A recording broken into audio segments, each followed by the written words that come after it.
அனைவருக்கும் வணக்கம். இது பிஎஸ்என் கிச்சன் யூடியூப் சேனல். இன்னைக்கு நம்ம பிஎஸ்என் கிச்சன் யூடியூப் சேனல் வந்து புளியோதரை சாதம் எப்படி டேஸ்டா பண்றது அப்படிங்கிறத பார்க்க போறோம். புளியோதரை அப்படின்னாலே வந்து பாத்தீங்கன்னா ஐயர் வீட்டு புளியோதரைன்னா அடிச்சுக்கவே முடியாது அப்படின்னு சொல்லுவாங்க. எல்லாருக்கும் பிடிச்ச ஒரு வெரைட்டி ரைஸ்ல ரொம்ப முக்கியமானது இந்த புளியோதரை ரைஸ்.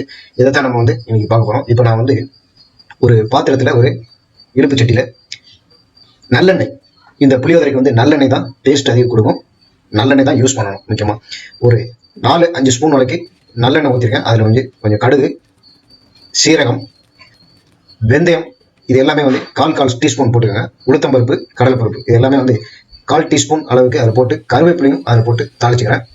இப்போ பார்த்தீங்கன்னா இந்த புளியோதரை சாதம் சாப்பிட்றதுக்கு தயாராகிடுச்சு. இது கிட்டத்தட்ட பார்த்தீங்கன்னா பெருமாள் கோயில் புளியோதரை அப்படிமா அந்த அளவுக்கு செம்ம டேஸ்ட்டாக இருக்கும். இதே மாதிரி நீங்களும் செய்து பாருங்க. செய்து பார்த்துட்டு நம்ம வீடியோ பதிவுக்கு கீழே உங்களுடைய கருத்துக்களை தெரிவிங்க. மறக்காம நம்ம சேனலுக்கு பிஎஸ்என் கிச்சன் யூடியூப் சேனலுக்கு சப்ஸ்கிரைப் பண்ணுங்க. வீடியோ பிடிச்சதுனா லைக் பண்ணுங்க, எல்லாருக்கும் ஷேர் பண்ணுங்க.